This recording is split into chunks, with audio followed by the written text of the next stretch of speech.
Hello everyone, welcome back to this new video.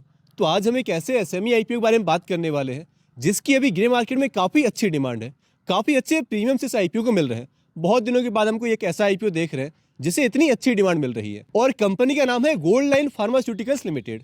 तो ये company क्या बिजनेस करती है, इसके फाइनेंशियल नंबर्स कैसे हैं, इस आईपीओ की इंपॉर्टेंट डिटेल्स क्या क्या है और एग्जैक्ट अभी इसकी जीएमपी है कितनी, इन सब के बारे में जानने के लिए आप बस इस वीडियो के अंत तक बने रहें। देखिए, as the name suggest, gold line pharmaceuticals एक फार्मा कंपनी है, लेकिन ये खुद कोई फार्मा प्रोडक्ट नहीं बनाते, बल्कि ये थर्ड पार्टी मैन्युफैक्चरर्स के साथ काम करते हैं। उनसे ये different types of pharma products बनवाते हैं और अपने ब्रांड नेम के अंडर सेल करते हैं, गोल्ड लाइन नाम से सेल करते हैं। तो कुल मिला के इनका मेन काम तो मार्केटिंग और डिस्ट्रीब्यूशन का ही है। इनके पास अपना एक बहुत बड़ा डिस्ट्रीब्यूशन नेटवर्क है जिसके थ्रू ये महाराष्ट्र है या फिर एमपी है, बिहार, झारखंड, उड़ीसा, छत्तीसगढ़, ऐसे बहुत सारे स्टेट्स में अपने फार्मा प्रोडक्ट सेल करती है। इनके फार्मा प्रोडक्ट्स की 5 कैटेगरीज हैं: gold line pharma, gold line cardinal, gold line Ayushman, gold line in life और गोल्ड लाइन वेलनेस। ये वो 5 कैटेगरीज हैं जिनके थ्रू ये अपने सारे प्रोडक्ट सेल करते हैं। और अगर हम इन पांचों कैटेगरीज को कंबाइन कर दें तो इनके पास मोर देन 200 सेलिंग प्रोडक्ट्स हैं, यानी कि कंपनी का पोर्टफोलियो काफी बड़ा है।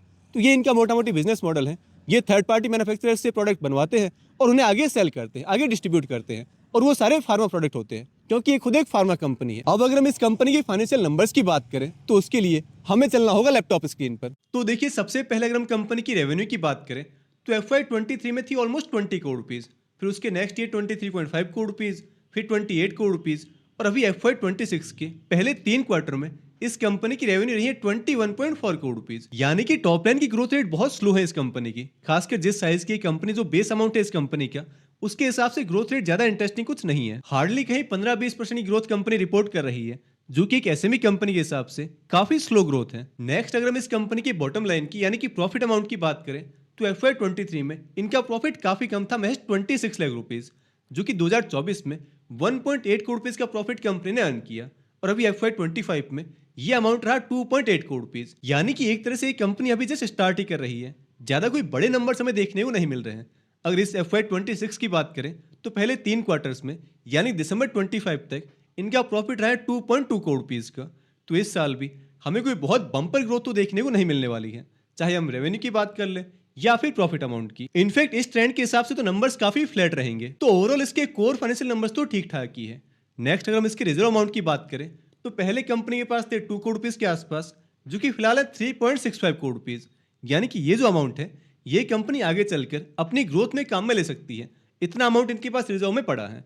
लेकिन इसके सामने जो कंपनी की बोरोइंग्स है अभी वो है 9.47 करोड़ रुपीज, और ये पहले 11 करोड़ रुपीज थी। अब थोड़ा बहुत रीपेमेंट हुआ है, लेकिन अभी भी बोरोइंग्स काफी ज्यादा है। पर यहां मैं आपको एक चीज बता दूं कि इस आईपीओ से कंपनी को जो भी पैसा मिलने वाला है उसका ऑलमोस्ट जो 90% अमाउंट है, 8.3 करोड़ रुपीज समथिंग का अमाउंट कंपनी अपने लोन रीपेमेंट में ही काम में लेगी। यानी कि आईपीओ के बाद ये ऑलमोस्ट एक डेट फ्री कंपनी बन जाएंगे। तो उसकी वजह से इनके प्रॉफिट मार्जिन काफी बूस्ट होंगे, क्योंकि आगे चलकर कंपनी को भी इस अमाउंट पर इंटरेस्ट नहीं पे करना है। तो ये आईपीओ के बाद एक अच्छी चीज होने वाली है। लेकिन दूसरी बात ये भी है कि आईपीओ से इस कंपनी को ज्यादा पैसे नहीं बचेंगे, क्योंकि मोस्टली ये सारा अमाउंट लोन की रीपेमेंट में ही काम में लेने वाले हैं। तो ये एक प्लस पॉइंट भी आप इसको कह सकते हैं और एक नेगेटिव पॉइंट भी। वैसे ये इंडिकेशन हमें कंपनी के नंबर से ऑलरेडी मिल रहा है कि ये कोई बहुत बड़ी साइज की कंपनी नहीं है। इसकी जो मार्केट कैपिटल है वो बस 41.28 करोड़ रुपीज है, यानी काफी छोटी साइज की कंपनी है। और ये कंपनी अपने इस आईपीओ में अपने लिए 14 का पी रेशियो डिमांड कर रही है, यानी कि प्राइस टू अर्निंग रेशियो। तो इसके वैल्यूएशन तो काफी रीजनेबल है। और इसकी आरओई की बात करें यानी कि रिटर्न ऑन इक्विटी की, तो वो है 21%, जो कि एक फार्मा कंपनी के हिसाब से अच्छा नंबर है। और जो डेट टू इक्विटी रेशियो है इसका, वो अभी जरूर 1.07 का शो कर रहा है, लेकिन क्योंकि डेट रीपे कर देंगे आईपीओ के बाद तो ये ऑलमोस्ट जीरो हो जाने वाला है। और जो इसका ईपीएस है, अर्निंग पर शेयर, वो अभी एट प्रेजेंट आईपीओ के टाइम पर 3.09 का है। तो देखिए, बिजनेस तो इस कंपनी का कोई ज्यादा कॉम्प्लिकेटेड नहीं है, बहुत इजीली हम इसके बिजनेस मॉडल को समझ सकते हैं। लेकिन जो कंपनी के फाइनेंशियल नंबर्स है वो काफी इनिशियल स्टेज में है, ना कोई ज्यादा बड़ा अमाउंट है और ना कोई ज्यादा ग्रोथ। तो यहाँ जरूर कंपनी को थोड़ा इंप्रूवमेंट करने की जरूरत है। बाकी इन्होंने अपना डेट जरूर रिड्यूस किया है, तो उसकी वजह से इनकी इंटरेस्ट कॉस्ट कम होगी, तो प्रॉफिट अपने आप बढ़ जाएगा। तो ये जरूर इस कंपनी के नंबर्स में काफी अच्छा पॉजिटिव पॉइंट है। तो ये तो बात है कंपनी के बिजनेस और फाइनेंशियल नंबर्स की। नेक्स्ट अगर हम इस आईपीओ की डिटेल्स की बात करें तो उसके लिए अगेन हमें चलना होगा लैपटॉप स्क्रीन पर। तो देखिए, 12 मई को ये आईपीओ ओपन होगा और 14 तक ओपन रहेगा।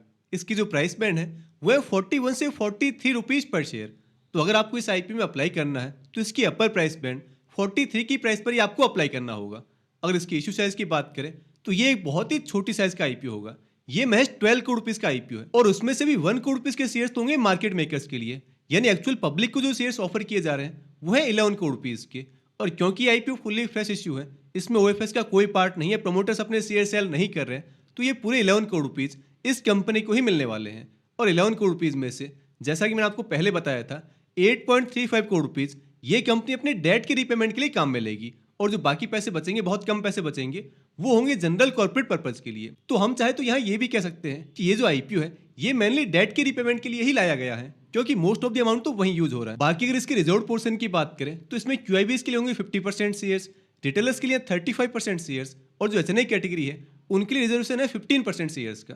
तो जैसा कि ऑलमोस्ट हर एक आईपीओ में होता है वैसा रिजर्वेशन इस आईपीओ में भी है। नेक्स्ट है फिर इस आईपीओ की लॉट साइज की डिटेल्स। तो देखिए इस आईपीओ में एक लॉट है 3000 शेयर्स का और जैसा कि आपको पता होगा एक एसएमई आईपीओ में अगर रिटेल कैटेगरी में हमें अप्लाई करना है तो मिनिमम 2 लॉट के लिए अप्लाई करना होगा, यानी कि इस आईपीओ में हमें अप्लाई करना होगा 6000 शेयर्स के लिए और उसका अमाउंट है 2,58,000 रुपीज। अगर आपको जाना है स्मॉल एचएनआई कैटेगरी में तो 3 लॉट के लिए आपको अप्लाई करना है, यानी कि 9000 शेयर्स के लिए, और उसके लिए आपको अमाउंट चाहिए होगा 3,87,000 रुपीज।